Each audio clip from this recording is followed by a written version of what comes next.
good afternoon, Excellencies, ladies and gentlemen, as well as our viewers from home.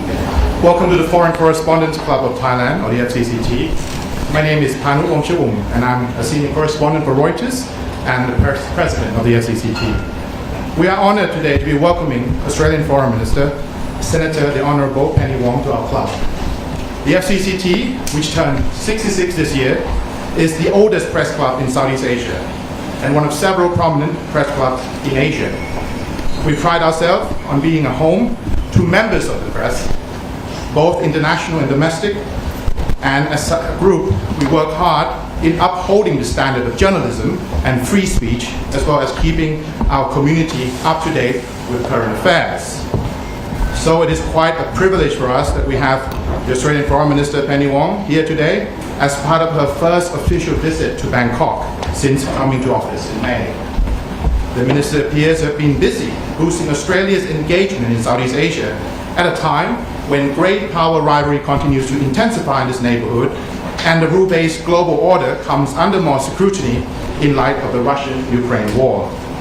Her visit also coincided with the 70th anniversary of diplomatic relations between Australia and Thailand.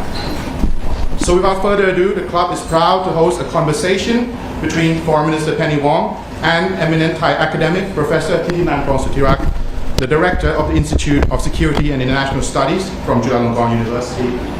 At the end, there will be a chance for some of you here to ask questions to the Minister. Thank you. Thank you very much, Kuntanu. Thank you, and good afternoon to everyone. Excellency, Foreign Minister Penny Wong, welcome to the Thailand FCCT. Normally, I would not be doing the questioning here because it's full of journalists at FCCT. But today, I've stolen their job. They get a chance later on. Yes. We have about an hour, so I think that we'll try to keep the conversation part about 40 minutes or so, and then we'll have some Q&A comments. Look, I mean, there's a lot to talk about, and this is your last engagement here, right? We've left the best for last. Best for last, yes. So we'll make sure. So if I do all right, I get to get on the plane. If not, I don't know what happens. We'll make sure that you won't miss the plane. Look, a lot we can talk about. I mean, the geopolitics, geoeconomics, lots of issues, and we can talk for hours. But in 40 minutes we have, I think maybe we can start with your visit here. You, as Foreign Minister, there's a lot of anticipation. I've done a lot of reading on your background, your very Southeast Asian background, in fact. And then I think there's a lot of anticipation and goodwill, a lot of hope that you'll make big splashes around the region and beyond. So I think you've come here now. You had a meeting, and I think also dinner with the Foreign Minister, your counterpart. So maybe you can just tell us, to begin with, your own kind of outlook on the Thai-Australian relationship. This is a 7 decades long relationship, goes back to 1952. So it's really illustrious in Australia and Thailand are two of the 5 U.S. allies in the region. A lot in common, going back to the days of the Colombo Plan. You know that very well from your father. Through thick and thin, I think Australia and Thailand have gone through the Cold War together, Korean War, Vietnam War, the entire Cold War, and then now we come out of it. The last 3 decades have been a bit topsy-turvy, I'd say. But maybe you can just start to tell us a little bit about, the bilateral dimension of it. You're here, how do you see, what's your outlook on the Thai-Australian relationship? It's now a strategic partnership. I was actually surprised that we didn't have a strategic partnership before, having been both U.S. allies for such a long time. Nevertheless, we now have it, and I think that there's now a plan of action. So a little bit about Thai-Australian, and then Australia itself, as you see it. I know that you come in with a fresh outlook on the indigenization of foreign policy in Australia. So maybe just a little bit of introductory kind of opening remarks on that note. Well, there's quite a lot to start with, but look, thank you very much for the opportunity to be with you and to be questioned by someone of such stature. Thank you, Pano and the club, for hosting me. I really appreciate it. You said in the introduction, you talked about making a big splash. I think more I want to build strong relationships. We as a new government, we were elected in May. I've been in the region a lot since then, also in what we call the Pacific, some call the Southwest Pacific, because fundamentally we take the view that our security lies and our prosperity lies in the region. I try to summarise it by saying we share a region and we share a future, and that insight and that belief informs our foreign policy. It informs the work that I do. In terms of the relationship with Thailand, it is really something of great pride that we have 70 years of diplomatic relations. You would probably be able to give me a more detailed history than I could provide, but I think that says something about Australia and Thailand, recognising the importance of the other to our security and our prosperity. So it was a very great privilege to meet with the Foreign Minister, Prime Minister Dong, to have the first of our biennial dialogues at Foreign Minister level which is contemplated in the strategic partnership which was signed last year. And my hope is that the relationship continues to deepen and strengthen. But behind those words, which are often said about relationships, what are we trying to do together? I think we would like to do more economically. So I'll come to the strategic shortly. It is, I think, a common refrain to the Australian Foreign Minister as you move around the region, including in Thailand, that people would like to see more Australian economic engagement in the region. We're very clear about the importance of the region to our economy and to our shared prosperity. So one of the things that the government is doing is we will be appointing a Southeast Asian envoy. They will be responsible for an economic strategy for Southeast Asia, and I hope that will yield some benefit. During this visit, I've also had the opportunity to sign an MOU supporting your work on countering trafficking in persons.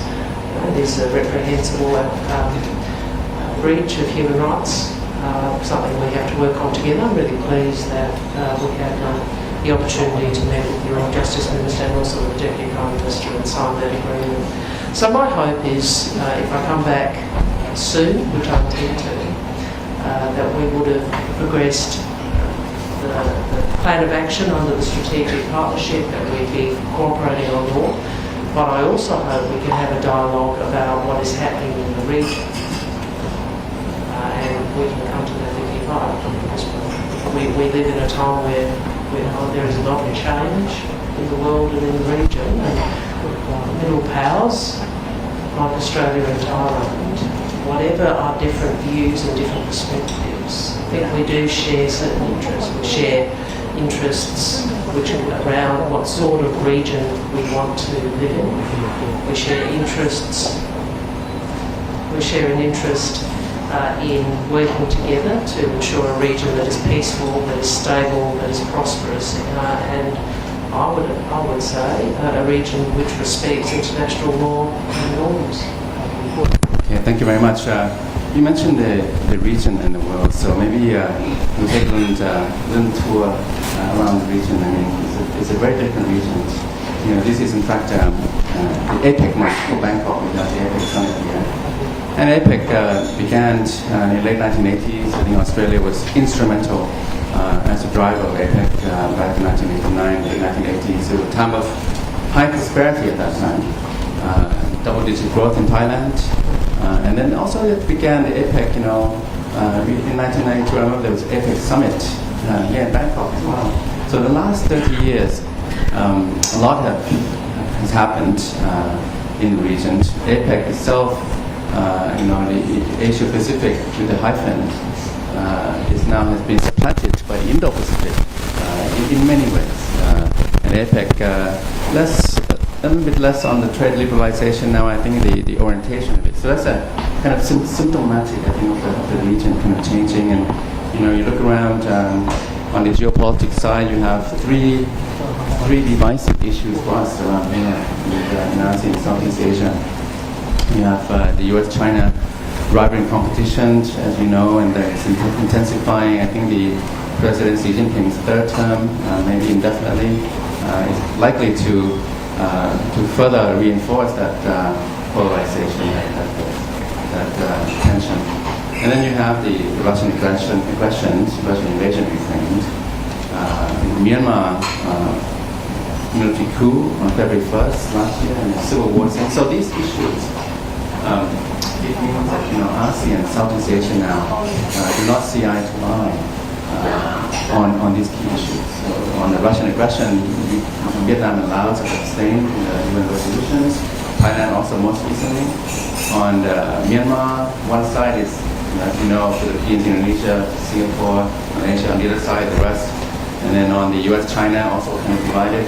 So in this region of divisions now, the different countries going different ways, it's undermining this ASEAN centrality, increasingly undermining it.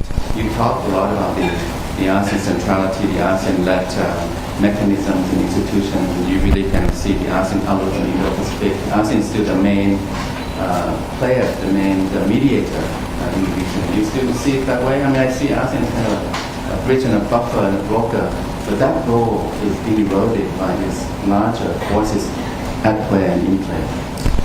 I quite like your formulation about bridge, buffer and broker. I think that's quite insightful actually. And it reminds us that the history of ASEAN has been a way of mediating, has been about, in great part, not just economic engagement, but also managing and mediating conflicts, both within the ASEAN membership but also externally. I think the issues that you described as divisive are issues which are challenging for the world. So, it is unsurprising that they are challenging issues for ASEAN. I can articulate Australia's view about some of those issues and perhaps talk a little bit about why we have the view. So Russia-Ukraine, why do we take the view we take that this isn't a moral and illegal invasion? It breaches the UN Charter.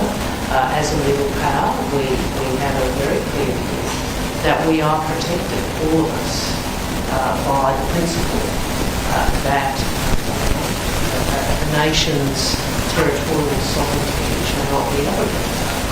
So we have a strong view that all nations, particularly small nations, have an interest in pushing back on the Russian invasion because it abrogates the principles that protect us.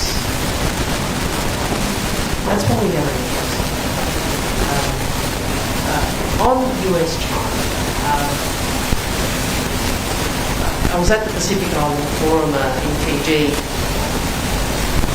months ago, I think, and there was a lot of talk about the 3 Cs, climate, coping and context, which is not a bad little summary of all of the challenges the world is facing. We live in times where I'm sure every generation believes they are facing the most challenging circumstances, or this is the time of great moment in history. But a couple of years ago, I remember writing an article for a foreign policy magazine, and I talked about this being the most challenging strategic circumstances Australia had faced since World War II. And I made that observation, notwithstanding recognising we've had conflicts, we've been involved in wars, Vietnam for example, but fundamentally what was occurring then is a reshaping of the global order and the regional order. And since I wrote that, I think things have only got more difficult. So I think why it is so important for other countries to act, to articulate, to work together is because we ought not simply be passive at a time where the regional and global order is being reshaped. And we to influence that reshaping, I think, matters to us now, but more importantly, it matters to our children and to our grandchildren. And I keep coming back to what sort of region we want. We want a region that's stable, peaceful, prosperous, and which sovereignty is respected. But to achieve that is going to require work. It's not achieved by passivity. It is achieved, I hope, in part through diplomacy and through what I've described as a strategic equilibrium, which is essentially trying to make sure that we live in a region where sovereignty is protected and where no one country is effectively hegemonic. You mentioned the middle powers once, and then the strategic... Some people don't like that, by the way, the middle powers. Yesterday you used the word middle-sized countries, right? Middle-sized powers, and you said middle-sized countries. So I think we get the point that I think in our language, I think middle power is fine. I also think that Australia is seen as a straightforward middle power, and it projects itself that way. But at the same time, the reshaping that you're talking about, how would you like to see the reshaping done? I mean, it's a moving equilibrium, right? But where's it moving from where to where? In your view? I have used the phrase equilibrium. Some people like balance. I like the image of there being a dynamic equilibrium in which can contemplate and accommodate, I suppose, the different perspectives. I wouldn't describe where I would want to be in terms of... I would describe where I want to be, where I would like us to be in terms of the attributes of the region. So, for example, Australia's tradition of regionalism, but also multilateralism, and our focus on international law and international norms. Why do we think that norms and law are so important? It's because fundamentally they're about mediating power. And if you have a system of international relations where power and size determine outcome, that's not so good for a country of our size. It's probably not so good for a country of your size. It's certainly not so good for a country of Brunei's size. So I always focus on the nature of the region and the observation of things like the law of the sea, obligations and commitments that people have made in the context of trade. You spoke about APEC previously. My country's prospered in great part because of an open, predictable trading system. And predictability is very important, isn't it? Predictability is important for stability, and predictability is important for prosperity. And predictability not only, but in part, relies on the observation of rules and norms. Yes, so the rules-based international order that we've had, you'd like to see that maintained, preserved, safeguarded. What do you... I mean, Australia has a middle power, and by the way, yesterday you mentioned middle-sized countries. The only part that we're middle-sized... I mean, Australia, you have a lot fewer people than us, but you have 3 times GDP. Nominal GDP is much bigger. So 25 million, 26, maybe we have about and 70. You're what, 2.5 times, what are you, 70 million? And you have, I think, 14 times almost land size, so, much bigger. But overall, we do have a lot of desert. Yes. but let's settle for being middle-sized countries on both fronts. As a middle-sized power, the rules-based international order is being challenged, and I think Australia has responded before you took up your job, but along the way, I think with the different agreements, these are called sometimes minilaterals, right? Minilaterals, the AUKUS, the Quad first, the Quad, U.S., Australia, Japan, India, but then the Australia, U.S., UK, and then within the context of the Indo-Pacific now, and then on the other front, on the geo-economics front, you have this. Of course, CPTPP, Australia was also instrumental in converting from the TPP, the RCEP, and now IPEF, and then. We love acronyms, don't we? It will take a long time to go. Indo-Pacific Economic Framework, IPEF, for example, but yeah, I think I'm trying to get to the point about Australia adjusting, maneuvering, on this fluid. Dynamic and challenging canvas, global canvas. I mean, you talk about the rules base, rules are being violated, and of course the U.S.-China confrontation, that is challenging the existing norms and rules. So are you going to maintain, broaden the trend and the projection that we've seen in the posture of Australia with the Quad, with AUKUS, or something that I've been seeing and interested in, a little bit of an alternative, whereby the countries around here, by the way, do not want to choose between the U.S. and China, right? And we're being pressured to, and on some cases have had to. But for Australia, is this a way of responding with not just the Quad but AUKUS and beyond?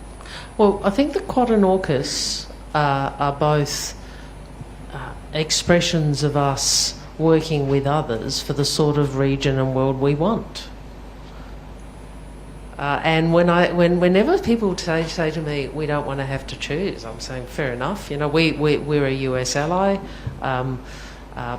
that there's a certain choice in that. But the choice that we are actually advocating, that nations should make, the choice that we are articulating is a choice about the attributes of the region. And I keep coming back to that because that is actually fundamentally what matters. And I know that people often wish to frame it in the way that you have framed it, which is a choice in great power competition. I think the choice is, what sort of world do you want to live in? What sort of region do you want to live in? That's your question. And I can't answer that for Thailand. I can answer that for Australia. AUKUS is about sharing of technology and capability. It's unsurprising. One part of it is submarines, that a capability that we need to replace because they're getting. I'm from the state that built them. They've been around a bit. People worry about an arms race. I think any rational reading of the number of submarines and the size of people's navies, Australia is not the country that is contributing to an arms race in the region. We're looking to replace our current submarine capability. The Quad, I'd refer you to, I think having Japan, India, Australia and the US working on public goods, but also saying we want an equilibrium in the region. We see that as in our interests. We don't want a region that's any one power dominates. So those activities are consistent with those objectives. But just like, if I can talk about trade for a sec, you rattled off quite a number of trade arrangements. We are a trading nation. We're a nation that has gained a great deal of prosperity because we've been able to trade. And I again come back to predictability. Obviously, we've got some challenges at the moment in terms of trade barriers into the Chinese market.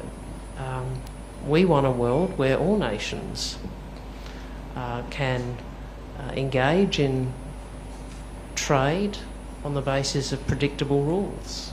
And we think that's better actually for everybody's prosperity. And on that note, I mean, the Thai-Australian Free Trade Agreement has been doing pretty well. But on the China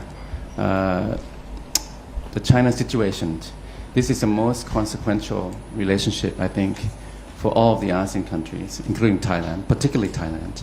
And we've had to kind of straddle and find a balancing act that shifts this way, that way, vis-a-vis China. I think Australia also has had to grapple with the China challenge. With the the continuation of the leadership in Beijing, what's your outlook on relationship? I mean, not just the broader, but Australia itself vis-a-vis China, and then also the China within the region, including in Southeast Asia. How do you see China? Well,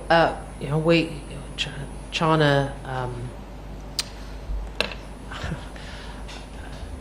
China's economic and strategic rise is a reality.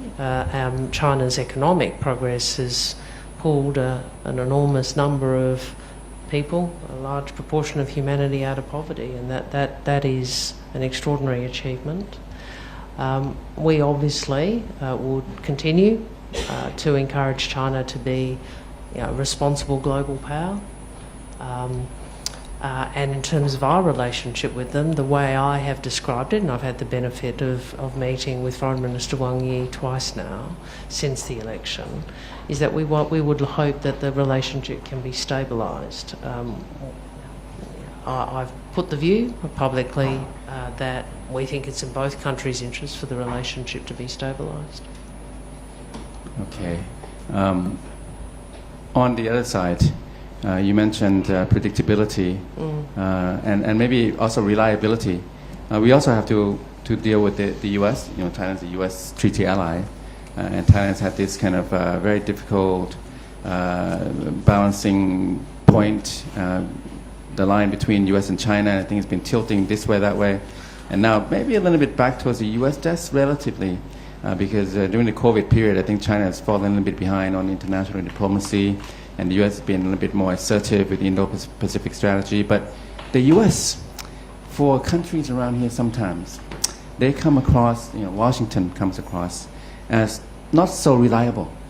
When they're in, they have a lot of visits, and then they have this big announcement, the national security strategy, Indo-Pacific strategy, they have the IPEF, and then they're off to their midterm elections and their internal dramas. And then when that's over, then Washington gets back into, okay, we're back on again. That is a little bit of an issue for countries around here.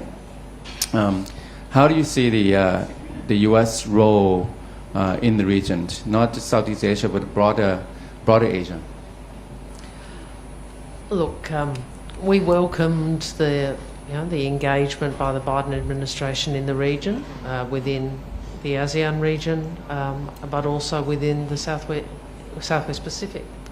So I think you've seen a lot more engagement from the US administration, and that's welcome. I think the US, I've made the point before, they have underwritten the rules-based order, which has served humanity well. Obviously, sorry, that was just echoing to myself. Obviously, their role is always evolving as the different sort of international context evolves, but they remain so important to stability and security and prosperity in the region. And so we would continue as a US ally to encourage their constructive engagement with Southeast Asia. Okay. I'll just have a couple more issues. We're coming to time for the Q&A. Just focusing a little bit now on Southeast Asia, and you have really been very active, hitting the ground running. You've already visited 7 countries in less than 6 months, and then I think you'll hit all ASEAN countries by the end of the year. ASEAN Foreign Minister is facing some unprecedented, daunting challenges, and I think the geopolitical, geostrategic situation and drivers and challenges for ASEAN now have dramatically changed. So, for example, I already mentioned the U.S.-China pressure, the Russian aggression. Myanmar, we have a dark military dictatorship now in Myanmar, and there are these, ragtag villages forming themselves into these people's defense forces and homemade weapons against artillery and tanks and fighter jets. What to do? I mean, from your outlook, I know that Australia has actually been doing a lot of third country cooperation and assistance. I know in the Mekong area, but Myanmar is really the dark, sick member who's not functioning in ASEAN. So ASEAN is not the ASEAN 10 countries anymore. It's 9 now, functionally. And on the 9, it's divided. So the whole ASEAN centrality, AOIP, and that's very much, it's good to say and to note them all, but not working. So if ASEAN is weak and like this, kind of split, that is consequential for the region because the big powers will go at it more without its mediation and buffer. That's, well, I'm from a party which has a view that you're stronger together. So one of the ways in which you manage great power contests in the region has been through ASEAN and asserting ASEAN consensus and centrality. Ultimately, it's a matter for the countries of ASEAN to work out how to manage this latest crisis in Myanmar. And you're right. I mean, there is, where Australia, like everyone in the region, is deeply concerned about the deteriorating security situation and human rights situation in Myanmar. Certainly we are not a neighbour in the way that you are, but Australia has worked to be part of supporting that transition to democracy from afar and to see what has occurred and to see the human rights abuses which are taking place has been really distressing. We continue to, as all members of ASEAN, other members of ASEAN are doing, to urge an end to violence against civilians and to allow there to be release of those who are unjustly detained, to allow unimpeded access for humanitarian assistance and for violence to be diminished. Look, I suspect you, more than I, are an expert on how this might play out. I think we've seen the history of Myanmar when this sort of internal disruption occurs. It takes a long time for things to improve. I wish it were not so, and I hope that ASEAN can work together to make it not so, so that we see an end to the violence that is so prevalent. Okay, thank you. I would just say, as a kind of a depositing a takeaway, not a question, but on the Myanmar issue, that I think colleagues in the room would also be concerned and share this view that it's fallen off the radar a little bit in the international agenda. Lots of things going on. The Russian invasion is sucking all the oxygen in the media and the headlines. So I think the battlefield balance and situation in Myanmar now shifting a bit towards it's a brutal civil war, and it's the battlefield balance that will determine the political future of the country. And I know colleagues and that they are the Myanmar resistance coalition. They are outgunned and being hammered. So they're looking at getting even small quantities of arms to defend themselves. That's what the debate is. So just leave that with you, because Australia has a voice in bigger arenas, and I want to make sure that you are cognizant of this concern that we have around here. Finally, I just have the last issue about your government. Congratulations on winning the election in Australia. Right away, you just you fly over to Japan and you take office, and I think you have meetings on the plane. I mean, around here sometimes we have election and the winner is not announced for months and weeks, and we don't know who's going to be the government. So the issue about... We don't usually do that, sorry to interrupt. I'll just explain to you, we had a meeting to get to, so we had to get sworn in and get on a plane. I think it's great. Very quick. it's great when people choose their representatives and, their government gets going right away. They're not wasting taxpayer money, at least. But around here, our taxpayer money, I don't know where it goes. This is where I'm really not going to say anything. I'll leave that to you. You're not supposed to respond. That's just for me to say. But this now is something that I would like to elicit a response. So we have election coming up here. There'll be election coming up in a number of countries and in Southeast Asia, and that's the last issue. I mean, not to have a say one way or the other, but I think that it's consequential for Southeast Asia. You're concerned about ASEAN, Southeast Asia, and I think it's becoming more Southeast Asia and less ASEAN now, by the way, more region, less organization. But in this region, you have the election in Philippines, Indonesia will be coming up, ours coming up soon, and there has been kind of a contest, if you will, between these, contrasting trends of democratization and autocratization. Cambodia, you see Laos, Vietnam, Thailand is kind of like the in-between. I think the crucial country, so I think for the next election in Thailand, big deal for us. Just for you to know, and then look around the region. I think this trend, how regimes are formed, the nature of regimes, is consequential for regional, foreign policy conduct, for regionalism, regional cooperation in international engagements.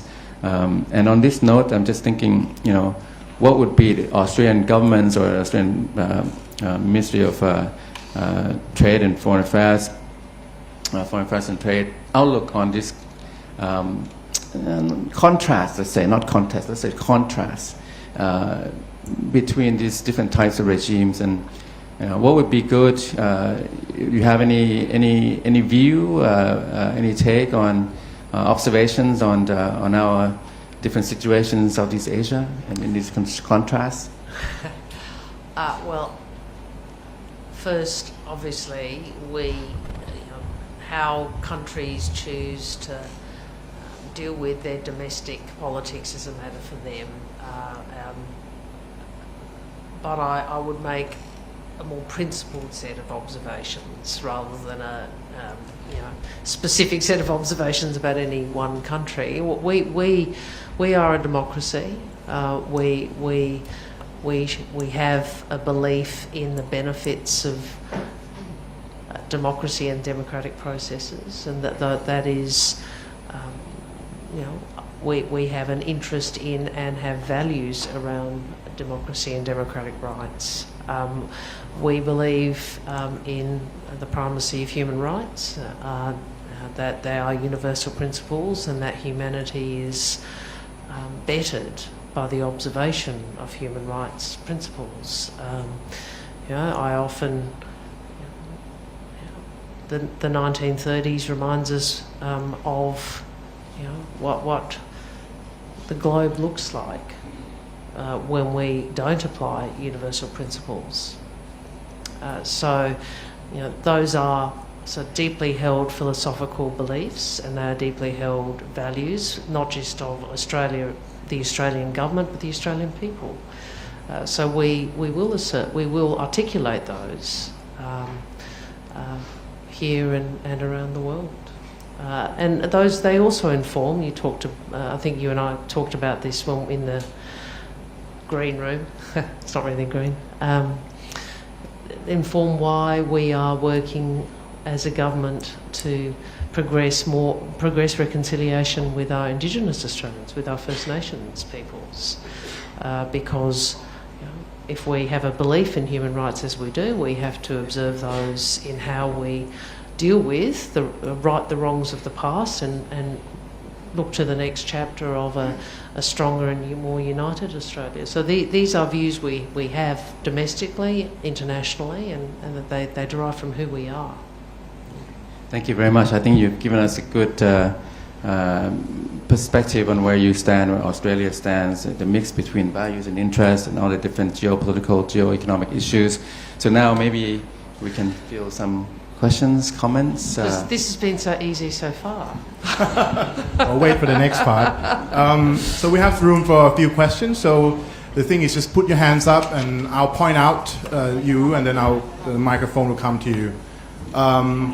Go to the lady. So please stand up, identify yourself, who you work for, and then ask the question. No statement, please. We have very limited time. So question, please stick to the question. No statement. เอาคนนี้ครับ Good afternoon, Minister. Welcome to Thailand. I'm Zoe Ford from ABC News Australia. Hello. Hello. Whenever I interview people in this region about Myanmar, they ask me why Australia isn't doing more. The previous government, when you were in opposition, you said the previous government was not doing enough. You said sanctions were necessary. In July, you said sanctions were under active consideration. What's the hold-up? Well, well, they do remain under active consideration, and you would anticipate, of course, you're entitled to ask me the question, but you'd anticipate that the Australian Foreign Minister is not going to publicly discuss some of the considerations that we have to take into account when considering these issues. I would make the point, as I have consistently, that we are deeply concerned about what is happening in Myanmar for the reasons we discussed, the deteriorating security situation and the abuse of human rights that is being reported. Okay, please put up your hand. The gentleman at the back.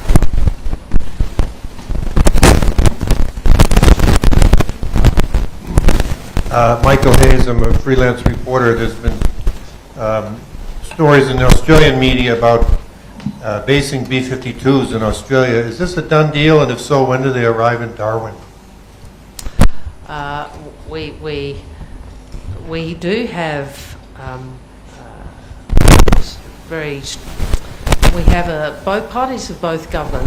governments of both parties have worked to increase the coordination and interoperability with the United States and with others. We see that as contributing to as I said, the strategic equilibrium that I've described. I think the Deputy Prime Minister has made more detailed announcements about the B-52s, and I'd refer you to those, but I would say it is consistent with the approach Australia has taken over a number of years to increase our capacity to operate with the United States. Jane Lin from Radio Thailand's World Service Program. First of all, Sawadika. Welcome to the Thank Land you. of Smiles. My question to the Australian Foreign Minister.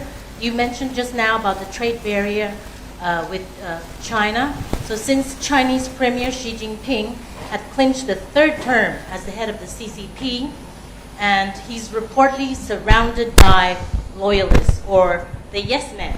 So what is Australia's latest foreign policy, or what measures will you take under your leadership as the Australian Foreign Minister to convince China to lift the trade sanctions against Australian goods? According to the reports, Xi Jinping may not be up to speed with the latest development in the Australian-China relation. I'm asking because the Australian academic has expressed fears that the so-called yes men of Xi Jinping may only present policy information according to Xi's preference, which may be detrimental to Australian export to China. Well, the trade barriers that Australia is experiencing are a matter of public record. The Prime Minister, myself and other ministers have made very clear our view is those barriers should be removed. We don't believe they are in China's interest. They're certainly not in Australia's interest, and we don't believe that they are consistent with the trading arrangements and rules that Australia has and China have been operating under for some time. In terms of the broader bilateral relationship, I'll repeat what I said to the Professor. We recognise it's been a challenging period in our bilateral relationship. we came to government, we said we thought it was the interest of both countries for the relationship to be stabilised, and we have expressed that to Beijing. Okay. Thank you, Panu. Minister, my name's Jonathan Miller. I'm a freelance journalist. Good to see you in Thailand. I'd like to pursue something that my Australian colleague, ABC colleague Mazoe just mentioned to you about Myanmar, because this is of enormous interest in this region, as you'll appreciate. You said in your initial remarks to Ajahn Titinan, that you can't achieve the regional ambitions of peace and prosperity and stability passively, and yet Australia couldn't have been more passive when it comes to its response, at least overtly, to the coup in Myanmar last year and the egregious human rights abuses that we've seen since then. You say that you cannot divulge publicly what Australia is actually doing about this, but can I put it to you that it is actually in national and international interest to actually know why Australia is so completely out of kilter with your AUKUS colleagues who've instituted or brought in sanctions on the Myanmar regime? And Minister, is it possible that Australia is involved in some form or being drawn into some form of hostage diplomacy here? First, I think what I said to your colleague was you wouldn't expect me to publicly discuss the various considerations that a government has to take into account when considering sanctions. And I certainly am not going to be drawn on the second part of your question for obvious reasons. We maintain, you are right, I think under the previous government, the decision, there was obviously no decision to join with like-mindeds at the time, and I'd just refer to my previous remarks, which sanctions remain under active consideration. We have continued to articulate our views, our deep concerns as to the abrogation of human rights, the deteriorating security and humanitarian situation, and unsurprisingly, those are matters that did form part of the discussion here in Thailand, but also in other parts of ASEAN as I've travelled to those countries. Okay, we have room for about 3 more questions. So Lisa, I think you've had your hand up several times. The gentleman at the front here. Lisa Martin from Lisa. AFP. Hello. The French Newswire, not the Australian Federal Police. Welcome to Bangkok, Senator Wong. I was going to say, have you got a new job? One of Australia's finest foreign policy achievements was to help bring peace to Cambodia in the 1990s. ASEAN is struggling to make any progress on the Myanmar crisis. Is it time for other countries to step up and play a greater role? Is it negligent for Australia and the US to have a hands-off approach and say, ASEAN, you guys have got this, when clearly perhaps that's not the case at all?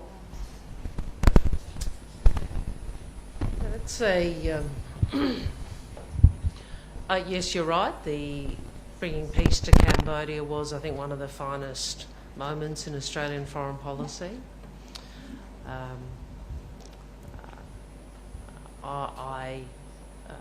We continue to support ASEAN's efforts. I think the situation in Myanmar is, regrettably, it doesn't appear likely to be resolved quickly. And as we discuss, the history of conflict in Myanmar suggests that is the case. I hope it is not. I hope I'm wrong, but that is my concern. We will continue to work with members of ASEAN on how it is we can best support their 5-point consensus and other actions to try and bring about peace and security in Myanmar. Please, sir. Hello, Brenton Moriello from the Australian ASEAN Chamber of Commerce. I have a double barrel, and I'm going to try and bring it closer to home, Thailand, Australia, rather than China and Myanmar and so on. So I have a question for you, Senator. We mentioned the US engagement here, off and on.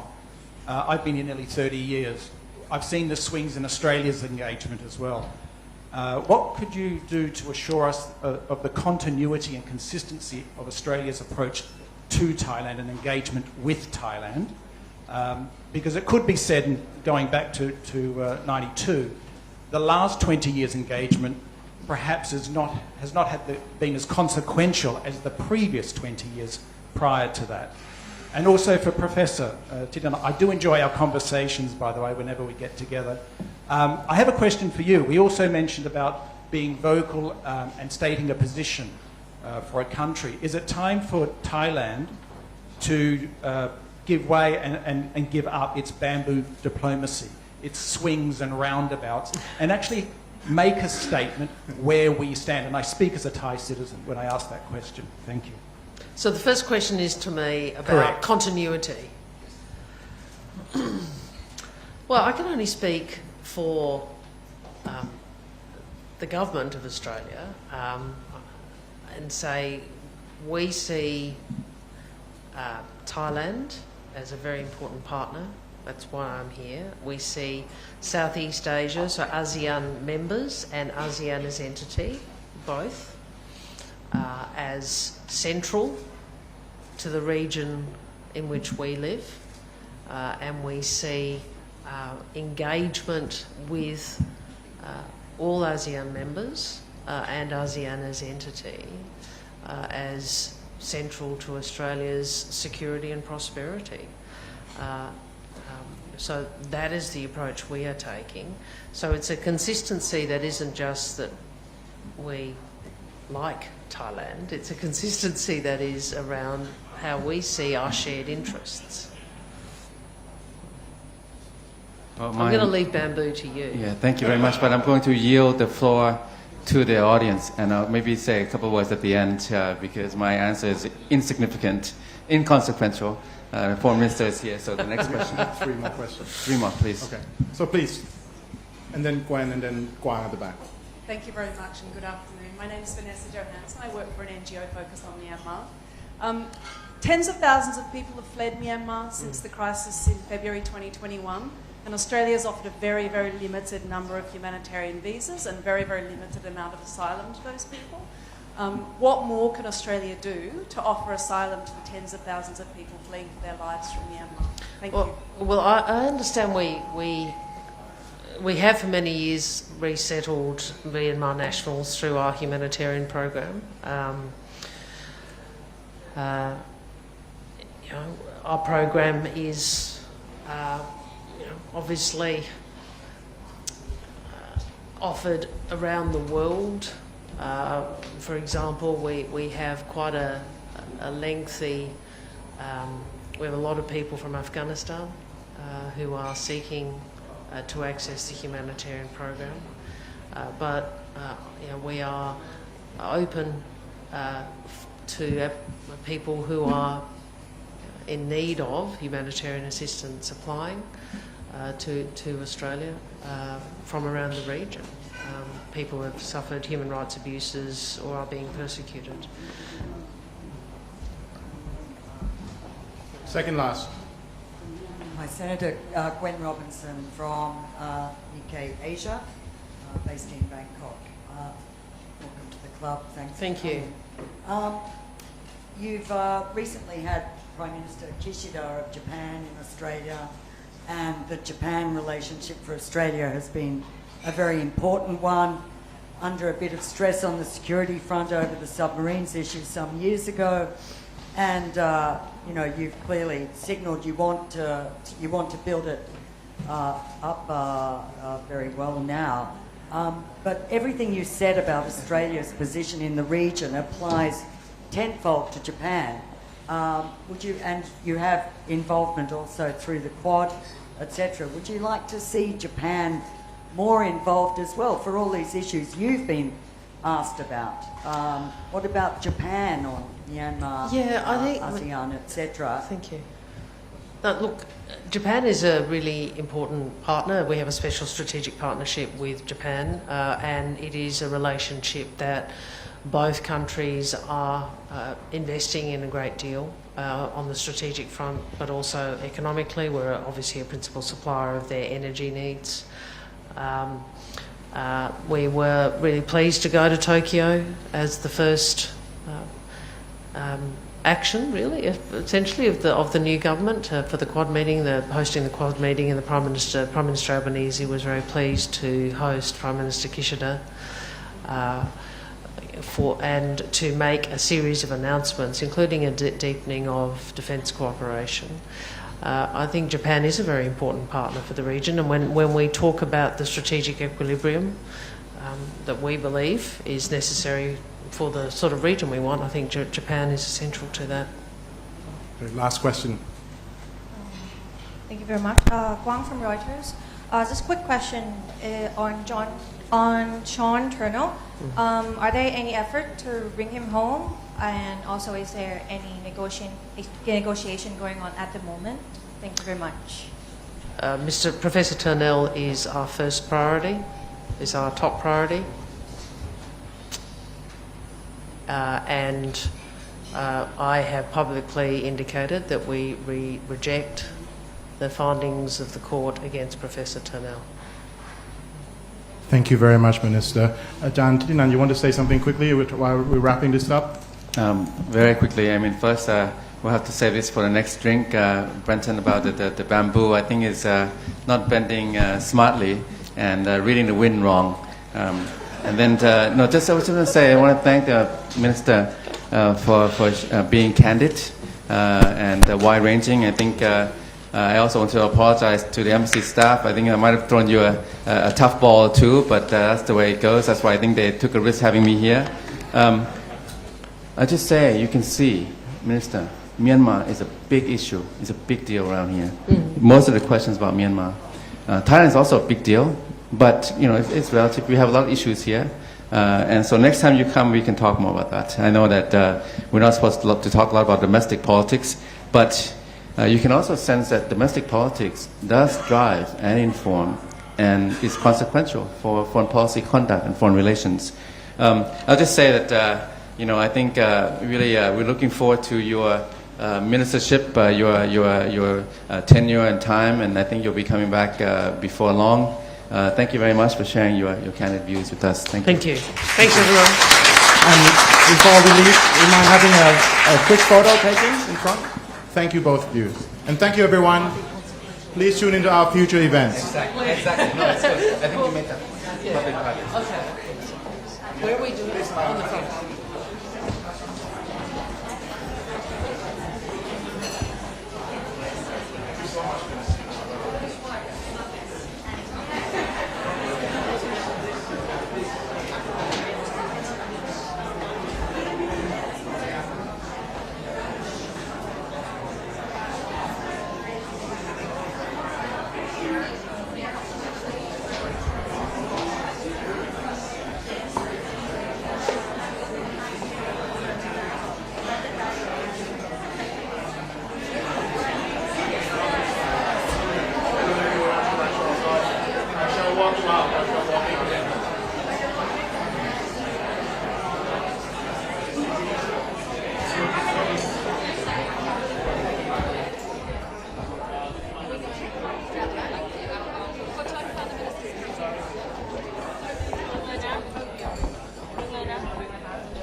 Do the same with Sean Turnell?